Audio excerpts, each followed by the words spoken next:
তোমার কি কখনো মনে হয়েছে জীবন যেন থমকে গেছে? যতই চেষ্টা করো কিছুই তোমার নিয়ন্ত্রণে নেই। আমি জানি এই অনুভূতিটা কেমন, কিন্তু আজ আমি তোমাদের সাথে একটা সত্যি কথা শেয়ার করতে চাই। যত অন্ধকারই হোক না কেন, আশার আলো সবসময়ই থাকে। আর আমি তোমাদের জানাতে চাই আমি কিভাবে আমার আলো খুঁজে পেয়েছিলাম। হ্যালো এভরিওয়ান, দিস ইজ সাজিয়া। আর এই ভিডিওতে আমি তোমাদের জানাবো কিভাবে আমি আমার সবচেয়ে কঠিন দিনগুলোকে শক্তিতে পরিণত করেছি। আর আমি বিশ্বাস করি তুমিও পারবে। একটা সময় ছিল যখন আমার মনে হতো সব কিছু ধ্বংস হয়ে গেছে, সামনে শুধু বাধা, ব্যর্থতা আর কষ্ট। আমি মনে করতাম আমি যেন একটা গোলক ধাঁধার মধ্যে পড়ে গেছি, যেখান থেকে বের হওয়া অসম্ভব। আমি জানি তোমাদের অনেকের জীবনেও এমন সময় এসেছে যখন মনে হয়েছে সামনে কোনো পথ নেই। কিন্তু জানো কি, হারিয়ে যাওয়া মানব জীবনেরই অংশ। কিন্তু এই মুহূর্তগুলোতে আমরা কী সিদ্ধান্ত নিই সেটাই আমাদের ভবিষ্যৎ গড়ে দেয়।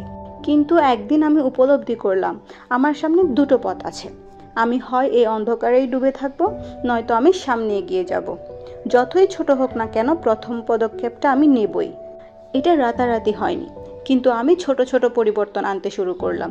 ইতিবাচক চিন্তা করা শুরু করলাম, নিজেকে বললাম আমি পারবো। এক ধাপ এক ধাপ করে এগিয়ে গেলাম। বিশ্বাস করতে শুরু করলাম যতই কঠিন হোক না কেন, আমি আমার জীবনকে নতুনভাবে গড়তে পারবো। সেই সময়েই আমি বুঝতে পারলাম সত্যিকার অর্থে আমরা কখনোই হারিয়ে যাই না। আমাদের প্রতিটি কষ্ট, প্রতিটি বাধাই আমাদের আরও শক্তিশালী করে তোলে। আমি উপলব্ধি করলাম যতই ভেঙে পড়ি না কেন, সবসময় ঘুরে দাঁড়ানোর সুযোগ থাকে। আজ আমি তোমাকে বলতে চাই তুমি একা নও। তোমার ভেতরে এমন এক শক্তি আছে যা তোমাকে সব কিছু জয় করতে সাহায্য করবে। মনে রাখবে, প্রতিটি ব্যর্থতা মানেই নতুন একটা সাফল্যের শুরু। তাই এখন যদি তুমি হারিয়ে যাওয়ার মতো অনুভব করো, মনে রেখো আশা সত্যিই আছে। এটা তোমার জন্য অপেক্ষা করছে।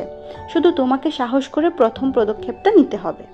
ধন্যবাদ এতক্ষণ সময় নিয়ে আমার কথা শোনার জন্য। আমি আশা করি এই ভিডিও তোমাকে আশার আলো দেখাবে।